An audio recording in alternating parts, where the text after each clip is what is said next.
My best friend's wedding turned out to be the one I dreamed of because I was jealous of me and wanted revenge for being more successful. Hey Reddit, throwaway account here because I don't want mutual friends stumbling on this. So, I'm Alex, 26M. My best friend Mark, 26M, just got married last week, and I was his best man. Mark and I have been best friends since we were 13, bonded over late-night gaming sessions, school drama, and just about everything else. If you'd asked me last year who'd have the most chill wedding out of everyone we knew, I would have said Mark, hands down. He was always that backyard barbecue with beer and burgers type of guy. In fact, we used to laugh about how his dream wedding would probably include paper plates and flip-flops while mine was the opposite, black tie, classy, with floor-to-ceiling windows overlooking a lake. Anyway, when Mark got engaged, I was over the moon for him. He and Jenna had been together for a few years, and she's great, really sweet and patient, which balances Mark's laid-back attitude. As the months went by, Mark didn't share many wedding details with me, which I thought was a little odd, considering I was his best man. Whenever I asked, he'd just grin and say, "You'll see." I figured it was Jenna's influence, maybe she wanted to handle everything herself. The day of the wedding finally arrived. I was running a bit late because of a suit mix-up, but when I got there and stepped into the venue, I literally stopped in my tracks. The place was stunning, exactly the kind of venue I'd always talked about loving. It was this gorgeous hall with floor-to-ceiling windows looking out onto a lake, surrounded by softly lit trees. I remember thinking, wow, Jenna must have great taste, or maybe Mark's been hiding his bougie side. As the night went on, I started noticing more details that felt strangely personal. The music?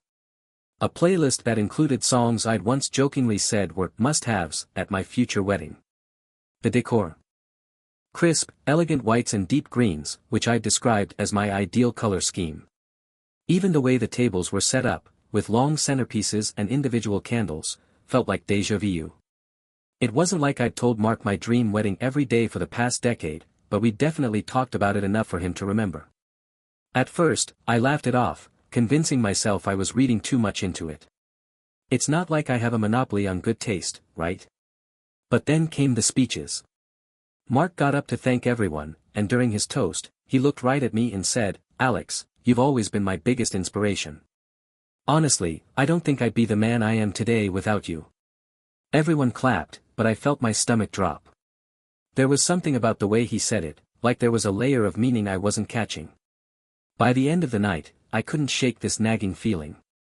The venue, the details, the speech, it all felt too coincidental. It wasn't like Mark to be so calculated, but something was definitely up. Over the next few days, I replayed everything in my head, and eventually, I decided I couldn't let it go. I had to talk to him. I couldn't stop thinking about Mark's wedding. Every time I tried to move on, another little detail would pop into my head. It wasn't just the big things like the venue or the playlist, it was everything. The candlelit table setup. I had shown Mark pictures of something almost identical when we were teenagers, back when Pinterest wasn't even a thing yet. The first dance song. It was the same one I said I wanted at my wedding someday.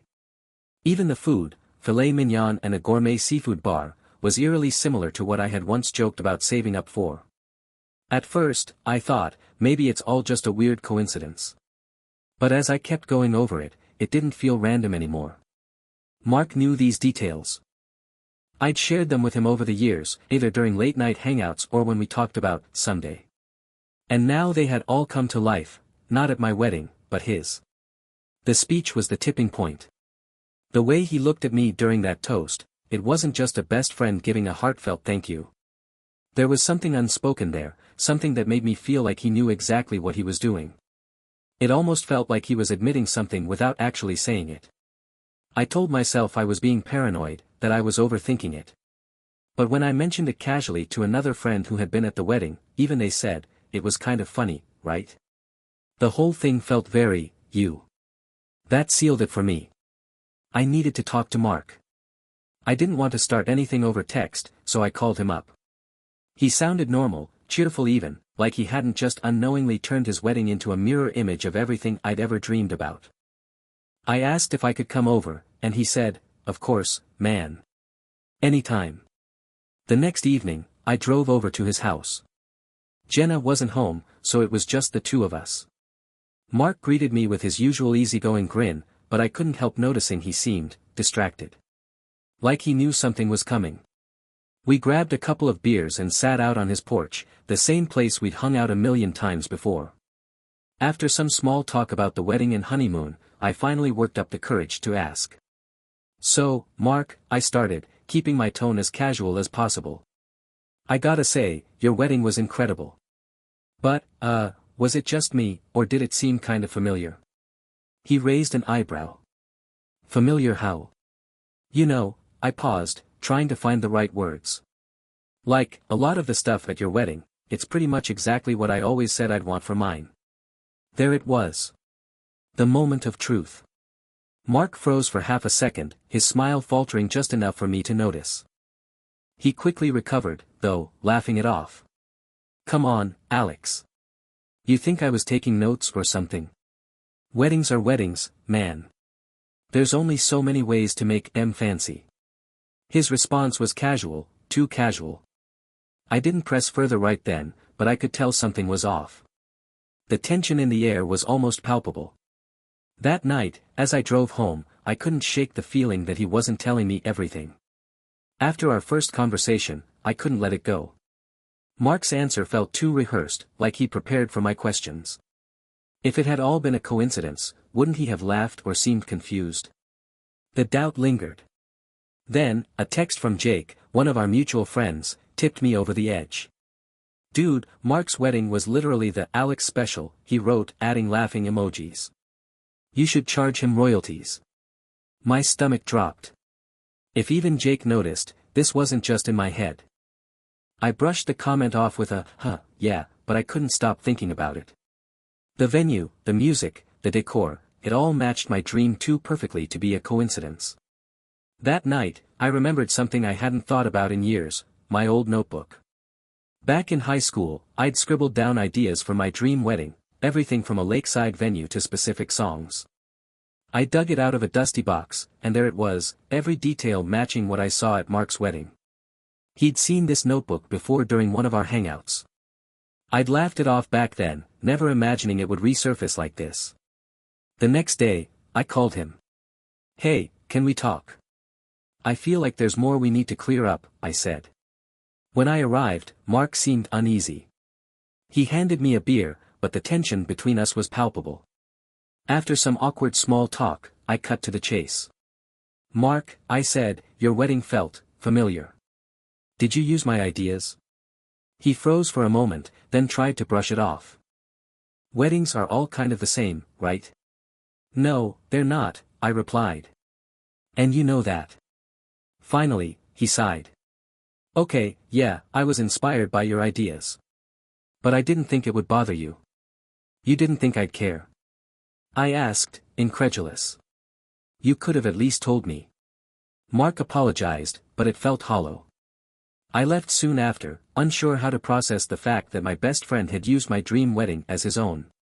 The days after our conversation were heavy. Mark's words replayed in my head, especially his claim that he didn't think it would bother me. It didn't make sense. How could someone so close to me think I wouldn't care about something so personal? The doubt nagged at me, making it impossible to let go. Then, Mark called me. His voice over the phone sounded hesitant, almost resigned. He asked if we could talk again, saying he had more to say. I agreed, but the tension hung between us even before I arrived at his place. This time, there was no pretense of casualness. Mark seemed weighed down, as if he knew he owed me more than an apology. He started slowly, struggling to put his thoughts into words. The truth, he admitted, was deeper than just liking my ideas. There was jealousy, a feeling that had apparently been lingering for years. While I had always seen Mark as the laid-back, content one in our friendship, he had been quietly comparing himself to me. My career, my social life, even the way people gravitated toward me, it had all left him feeling inadequate. His wedding, he confessed, had been a way to live out a version of the life he thought I had. As he spoke, I felt a strange mix of emotions, disbelief, frustration, even pity. Mark had taken something deeply personal to me, not because he thought it was perfect for him, but because he wanted to step into my shoes, even if just for a day. It wasn't admiration, it was a silent competition I hadn't even known we were in. He admitted he'd been careless and thoughtless, and while his apology sounded genuine, it didn't erase the betrayal. His reasoning, that he thought it would somehow honor our friendship, only made it worse. It wasn't honoring, it was erasing my vision and inserting himself into it. He hadn't even thought to ask if it was okay. Sitting there, listening to his confession, I felt the weight of what he'd done, not just the wedding, but the unspoken dynamic between us that I'd never realized existed. This wasn't just about venues and playlists, it was about trust. And trust, once broken, doesn't fix itself overnight. I left his house with a promise to myself to take some space. Mark's apology had opened the door to understanding, but it hadn't closed the wound. For now, I needed time to figure out how, or if, our friendship could recover. Leaving Mark's house that evening, I felt emotionally drained. His confession had answered the why, but it didn't make me feel any better. If anything, it left me more conflicted. I kept turning his words over in my mind. This wasn't just a case of borrowing ideas, he had taken something deeply personal to me and twisted it into some attempt to validate his own insecurities. The drive home felt longer than usual. I couldn't shake the image of Mark sitting there, struggling to explain himself, guilt written all over his face. He was my best friend, someone I trusted implicitly, and yet, I'd never realized he carried this silent jealousy. How could I have been so blind to it? And worse, how could he have hidden it from me for so long? Once I got home, I paced the living room, trying to make sense of everything. Part of me wanted to forgive him. After all, it wasn't like he had ruined my life. But another part of me felt betrayed in a way I couldn't quite put into words.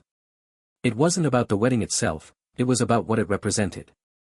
Mark had taken something I had shared with him in trust and used it without care for how I might feel. That wasn't the kind of friendship I thought we had. Over the next few days, I tried to distract myself with work and other friends, but it felt like a cloud was hanging over me. Every time I thought about reaching out to Mark, I stopped myself. What would I even say? That I was ready to forgive him? That I wasn't? The truth was, I didn't know how I felt. Mutual friends started asking questions, too. Jake texted me again, joking about how inspired Mark's wedding had been. Another friend, Laura, asked if I'd noticed the similarities between Mark's wedding and what I'd always described. I brushed their comments off, but it only made me feel worse. How many people had seen what I'd missed in the moment? It wasn't just me, it was obvious to everyone. Eventually, I realized I couldn't sit in limbo forever. Whether I was ready to move past this or not, I needed closure. I wasn't sure if that meant repairing the friendship or letting it go, but I knew one thing, I needed to make a decision. Ignoring the problem wasn't going to make it disappear. I started drafting a message to Mark, but every time I tried to write it, the words felt wrong. Should I be calm and logical? Should I let him know how much he'd hurt me? After several failed attempts, I decided I needed to see him again in person. If this friendship was going to move forward, or end, I had to face him one more time. A week passed before I reached out to Mark again. I needed time to process everything, but I couldn't avoid him forever. The longer I waited, the heavier the uncertainty felt. Finally, I texted him, asking if we could meet one more time to talk. He replied almost immediately, saying he was glad I reached out and that he'd been wanting to talk too. We met at a coffee shop, neutral ground, not his house or mine. When I walked in, I saw him sitting at a corner table, looking more nervous than I'd ever seen him. His usual easy grin was gone, replaced by an anxious fidgeting with his coffee cup. For a second, I almost felt bad for him. Almost. Sitting down across from him, I didn't bother with pleasantries. I needed some time to think, I said, diving straight in. And I wanted to figure out what this means for us. Mark nodded, his eyes fixed on the table. I get it, he said quietly. I've been thinking too. I took a deep breath, trying to keep my emotions steady. What you did, it hurt me, Mark. It wasn't just about the wedding. It's about trust. You took something I shared with you, something personal, and used it for yourself without even telling me. Do you realize how that feels? He looked up at me, his expression pained. I do now, he said. And I hate that I made you feel like this. I thought about it every day since you left my house. I was selfish, and I didn't think about how it would affect you. I'm sorry, Alex. Really. His apology sounded sincere, but it didn't erase what had happened. It's not just about the apology, Mark, I said. It's about what this says about our friendship. You said you were jealous of me. How long has that been going on? Were you even honest with me about anything? Mark flinched at my words. I've always been honest, he said. But yeah, I've struggled with comparing myself to you for a long time. You've always had this way of succeeding at everything. People like you, they look up to you. And I guess I started measuring myself against that without realizing it. Hearing him say it out loud didn't feel as validating as I thought it would. Instead, it just left a hollow ache. You could have talked to me, I said finally. You didn't have to take something that meant so much to me to feel better about yourself. I know, he said, his voice barely above a whisper. I don't expect you to forgive me right away. I don't want to lose you as a friend. We sat in silence for a moment, the weight of everything between us. Part of me wanted to move past this, to believe that our friendship could go back to what it was. But another part of me wasn't sure if that was possible. Trust, once broken, isn't easy to rebuild. I don't know what happens next, I said honestly. But I think we both need some time to figure it out. Mark nodded, his shoulders slumping. I understand. And whatever you decide, I'll respect it. As I left the coffee shop, I felt a strange mix of relief and sadness. The conversation had brought closure, but it hadn't fixed everything. Maybe it couldn't. Some things take time, and some things never really heal. After our conversation at the coffee shop, I kept my distance from Mark. It wasn't out of anger, but I needed space to sort through my emotions. Could our friendship recover, or had this shifted things too much to go back to normal? I didn't know the answer, but I wasn't ready to cut ties completely. Mark didn't push. Aside from a few texts checking in, he gave me the space I asked for. It was refreshing, and in a way, it showed me he was taking this seriously. He wasn't trying to guilt me or force a resolution. Still, I wasn't ready to see him again so soon. In the meantime, I confided in a few close friends. Jake, of course, had noticed the similarities between the weddings, but when I told him the full story, including Mark's confession, his reaction surprised me.